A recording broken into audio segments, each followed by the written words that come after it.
Will the Clippers be back here Sunday playing a Game 7? What? Your feeling about, your level of confidence that you'll be back here again. What you think? I'm on the team. What you want me to say? Nah, it's over. I mean, that's what you want to hear? Yes. So this is truly a terrible question. It's pretty obvious why me and Chris Paul and the 350,000 people who liked this video feel that way. For a little context on this clip, it's April of 2017. Chris Paul's Clippers have just lost Game 5 of their first round matchup against the Utah Jazz to fall down 2-3 in the series. In 3 days, they will play Game 6 in Utah. If the Clippers lose Game 6, their season is over. If they win, they will return to LA for a winner-takes-all Game 7. The reporter asks Chris, will the Clippers be back here Sunday playing a Game 7? And you can see him take a second to process. What?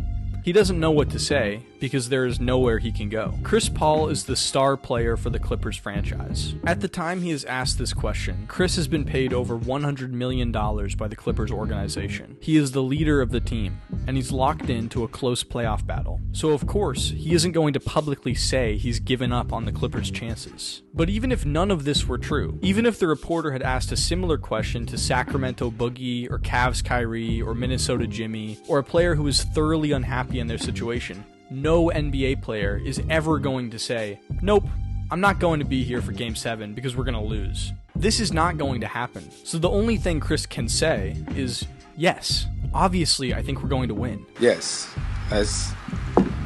The question is rhetorical, so why ask it? There may be some reasons to ask an athlete a rhetorical question, either to get something on the record or because their statement is going to be controversial or revealing in some way. But this question isn't that. It's a rhetorical question a 5th grader could ask Chris Paul that accomplishes nothing. Maybe it's worse than that actually, because here's a clip of a literal child asking South Carolina coach Frank Martin a much better question. Coach, congratulations on the win tonight. Your team clearly won the defensive battle tonight.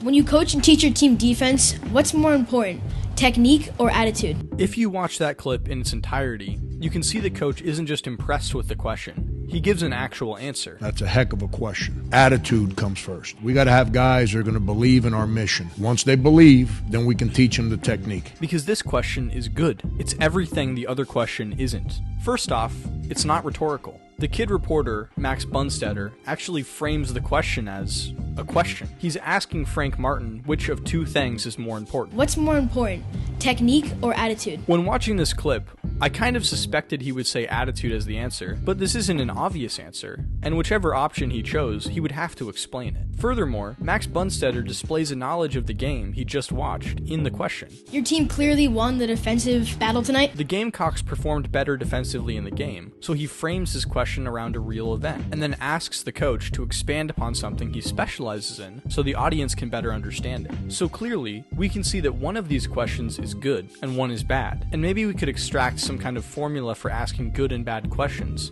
but I'm not going to do that based on 2 questions, because it gets more complicated than that.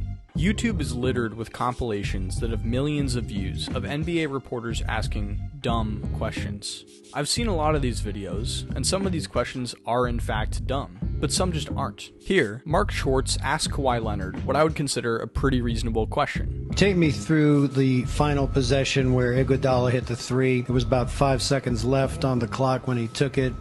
Livingston found him and he knocked down a shot, big shot. Did you want to see the ball in his hands in that situation compared to anybody else on the floor? No, we wanted to see it in our hands. He's asking Kawhi about a specific play. Kawhi is the defensive anchor of the team, so he asks him about how they guarded Iguodala and what their strategy was for which Warriors they would rather have the ball. And I get why Kawhi is pissed off. He just lost a finals game. It's not his responsibility to be happy or provide some great answer, but it's a totally legitimate question, and the comments are just dogging Mark Schwartz for being some kind of dumbass. There seems to be a tendency among fans that if the player thinks it's a stupid question, the fans will think it is too, almost to try to fit in. This dynamic exists in the inverse as well. If an NBA player really likes a question, the fans will probably think it's a great question. Here's a clip of a reporter asking Russ a question. Tonight you used impressive dribbling skills to successfully fake out your opponents multiple times. You're always making these spectacular moves with just within a split second. Do you anticipate doing them, or is it just a second nature to you? Like, do you just not even have to think about it? The comments fucking adore this clip, but this is like a horrible question. The reporter is just sucking up to him. It's not a real question. It's just, hey Russell, why are you so good? And he can't do any more with that than Chris could with the earlier question. The way you explain it, you need to be around more often. He's just in a better mood, so the fans go along with it. And it's not like the fans are dumb either. They get why questions like this suck. Here's a clip of a reporter asking a similar type of question to Steph. Wardell, why is Kelly so good at putback dunks?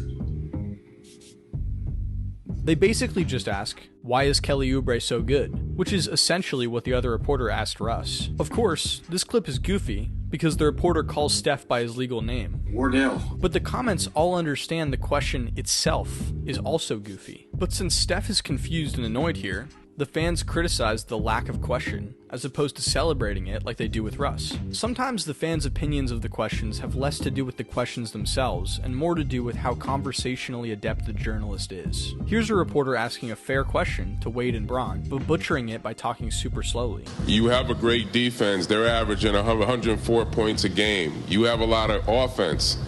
You haven't broke 100 yet. Is the problem your lackluster defense, or is it the problems you're having offensively? Lackluster offense. To be fair, there are a handful of commenters who agree with me that this is a totally legitimate question that was just butchered in delivery. But there's a lot of fuck Bobby Ramos. Did he watch the game? That's the type of question you get from someone that's never played the sport of basketball before. This question made no sense whatsoever, LOL. Props to LeBron and Wade for not falling for the bait and being professional. Bobby definitely made the question kind of awkward, but it's a totally understandable question. Sometimes though, reporters will totally fuck up, not just because of the question, but because of their terrible reporting skills. This question to Kyrie is one of the worst reporting jobs I've ever seen, not just in basketball, but in any context. Tristan called LeBron a great father after the Chicago game. What? Yes, he did. Great father? Oh, a great father. Oh, I thought he's... Oh, my bad. I interpreted that completely wrong. I thought you said he was a great father to him. I was like, what? Called him a great father. So what type of parental role has he played for you and your teammates, LeBron? Oh, okay. So you... So, I'll go out on a limb here and say this question isn't horrible. It blends a public quote from Tristan Thompson into something that is at least connected. How does Bron's parenting of his kids transfer into his leadership on the team? That's not a terrible question in a vacuum, but in context, it's pretty goddamn disrespectful. I wouldn't ask Kyrie a question like that. It's infantilizing. It's completely tone deaf within the context of Kyrie already feeling like he needs to assume an alpha role on his own team, which he would later go on to do. It just doesn't work. But that's not the worst part. The worst part is that Kyrie gives the reporter an out. Oh, a great father. Oh, I thought he's... Oh, my bad. I interpreted that completely wrong. I thought you said he was a great father to him. I was like, what? Kyrie gives her the benefit of the doubt and says he interpreted the question completely wrong. It clicks for him that she's not referring to LeBron as a great father for the Cavs, but to his own kids. And this buys her exactly 7 seconds to process two things that Kyrie just made obvious. Number one, Kyrie is deeply offended by the notion that LeBron is his father in any context. Number two, Kyrie has just apologized to you because he believes you're using the father framing to ask a different question, and you now have some capital from him. The thing she needs to do here is freestyle a totally different question that uses the Tristan Thompson quote to lead into something that won't offend Kyrie. For example, Tristan said that LeBron is a great father. I'm sure it's difficult in the rigors of playoff travel and work hours to be able to connect with your family. Are you balancing this okay? Or, Tristan said that LeBron is a great father. Now that you're in the NBA Finals, do you also look back on your relationship with your father since he played such an instrumental role in getting you into basketball? What did you learn from your father? I'm not a professional journalist, but come up with fucking something. And here's the absolute worst NBA question of all time. I'm not sure. Is your mom still with us? My mom alive? Yeah, she's still alive. Not much to say there. After watching back some of these compilations, a lot of these questions are genuinely awful. Can you guard them? Excuse me? Can you guys guard them as a team? No. So what's going on here? Ultimately, there's a weird dynamic between reporters and professionals that Gordon Ramsay has described before. Who's more insufferable, TV critics or restaurant critics? They're both cut from the same cloth, because they're both standing staring at you, wish they could be you. Obviously, that's how he sees it, but that's also undoubtedly how NBA players see it. That's why they constantly shit on the media and resent the questions they are asked, and that's why they lament that it's part of their CBA agreements that they have to talk to the media. That's the third question, isn't it? We should just get 2? My bad. But there's a deep truth underlying all of this. NBA players could collectively try to reduce post-game questions, or ghost them entirely. They could get CJ McCollum, the players' union head, to renegotiate their media agreements, or they could just say, fuck it, not show up to press conferences and get fined. The NBA can't really fire them because that would be the end of the league. So nothing could really happen to them. So why don't they? The answer is pretty obvious, because they know the truth of why they have jobs. There's nothing inherently magical about putting a ball in a basket, and I say this as an avid NBA fan. Ask any of my friends. I am obsessed with statistics and strategy and players' stories and team construction. I'm the guy who sits down alone at house parties to check betting lines and trade rumors. And the NBA doesn't exist because of LeBron James and Chris Paul. The NBA exists because of me. The money that floats around is not because of the players alone, it's because of the industry that exists to talk about the players. The "where is LeBron James going to be traded" market over the last 20 years has undoubtedly netted more money than has gone to LeBron James himself. Players understand they need to keep the business alive, and the business is not them.